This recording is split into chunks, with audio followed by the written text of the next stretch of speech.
Monday morning, December 23. It's around 9:51 in the morning, and we're not on vacation. We are on duty. It is a work day, but that's not just one of the reasons why I have to do this vlog, but also to provide warning, because basically another typhoon is coming in, and it's Typhoon Ursula. It just entered the Philippine area of responsibility about a few hours ago, and Pag-asa tracks, including international tracking from the Japan Meteorological Agency, the Joint Typhoon Warning Center of the U.S. Navy, even Pag-asa. We were looking at the tracks going from the middle of going through the middle of Panay, and we are expecting that we're gonna get hit. It's not gonna be as bad as Typhoon Tisoy a few weeks ago, but it may be a bit of a concern for some of the areas, especially if they're rural areas. Most of the urban areas won't be that affected, especially if with buildings made of tougher materials. But for areas, rural areas with houses and residences made out of lighter materials, that's going to be a problem. So we do have to prepare for that.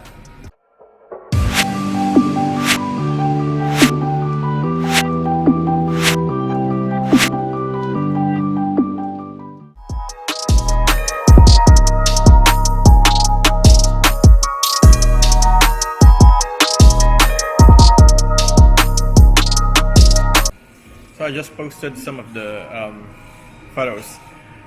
It's a JPEG copy of some of the tracks, the satellite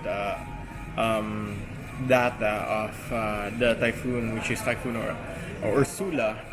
But in terms of preparation, we did agree with the Mayor Emerson Lachica, when we talked earlier, to use the same template for Typhoon, what's the typhoon? Typhoon Tisoy. I can't remember the name of International Typhoon Tisoy. Typhoon Kamuri. So we're going to use the same template as with Typhoon Kamuri, and that's what we're going to apply. So it's not going to be a separate between the EOC and the ICS, or the Emergency Operations Center and the Incident Command System, which is being used by the national system for the National Disaster Reduction Management Council. We will be using a hybrid system used by some of the countries, international countries, like for instance Japan, and it is a system where the Incident Command System and the Emergency Operations Center is merged into one, where usually in an Incident Command System, most of the people there will be assigned in the field, and it will be headed by an Incident Commander. But while in Emergency Operations Center, they're the bridge in terms of coordination with other stakeholders, with other agencies. If they need more resources, that's where the Emergency Operations Center comes in. Now, we find it a bit, it's tested and proven, but we still find it a bit lacking. So we experimented with some of the ideas, and some of it are from Japan, some of it from other countries, and we use two types of systems: the combination of ICS and EOC, and the other one is the hybrid EOC, which is called the Tactical Emergency Operations Center, where the incident commander and the EOC manager or director are merged into one, and he or she is usually called the TAOC director or TAOC manager, or sometimes battle captain. So because it's tactical, the decision maker is usually in the inside the Tactical Emergency Operations Center. He's the one who makes decisions, even in the field. But there's a difference between the ICS and the EOC, and it's a big one. You have to have, number one, Uh, well, you have to have a good surveillance system. That means that you have to have coverage in all areas in terms of CCTVs, in terms of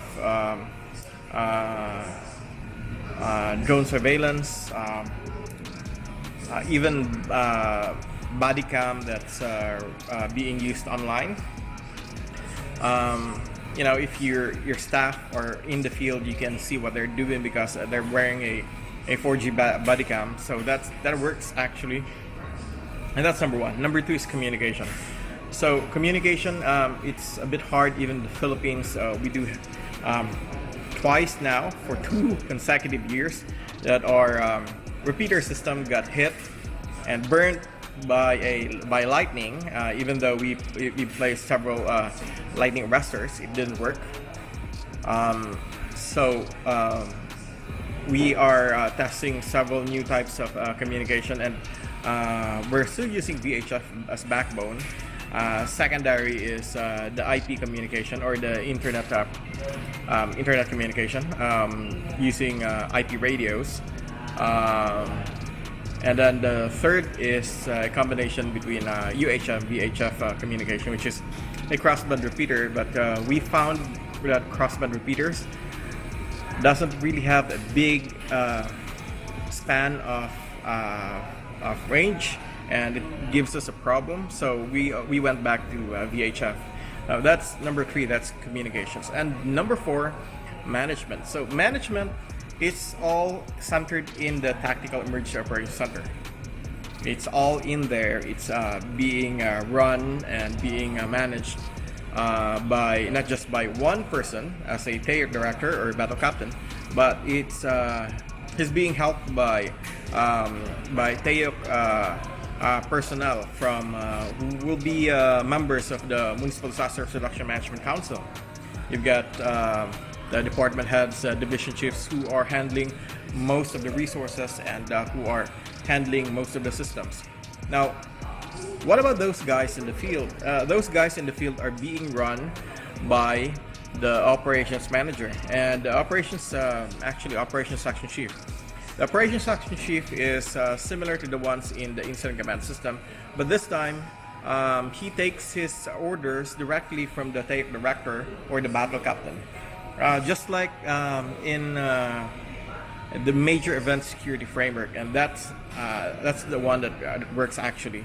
So you have TAEOC, you have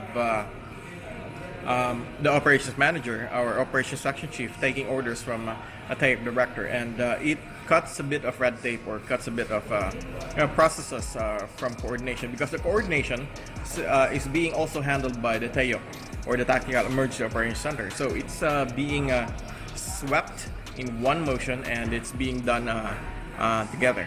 And it also works, mainly because most of the decision makers are inside the Tactical Emergency Operations Center. So yeah, it's a bit of a gamble when we first started it, and but we found it ideal, and we found it that it works for us for several years now, since we are handling the major event security framework for the Atian Festival.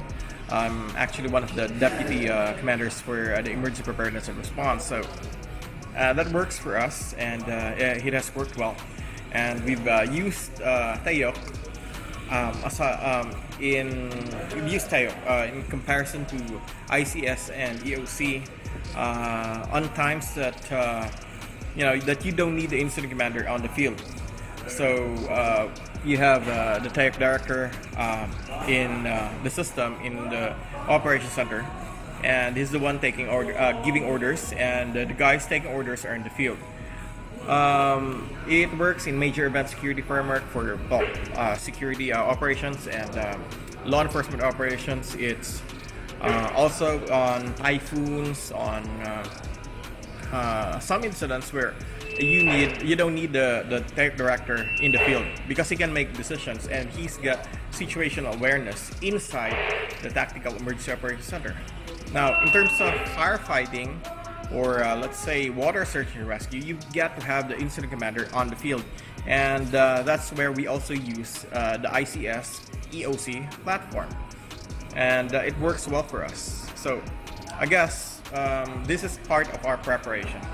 So we've got department heads having their own systems, sitting at the tail, and you've got engineering, you've got general services, you've got economic enterprise, you've got public affairs. What else? There's a lot of those guys who are in the system, in the tail, and they're the ones giving allocating resources. Also, you've got NGOs.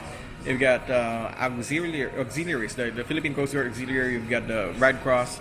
You've got non-government organizations like the Cool Earth, and that includes the Diocese Social Action Center. They're mostly part of the system, and Acclaim Interfaith Academy. So it works well for us. I'm not sure if it will work with other systems, but this is what we use.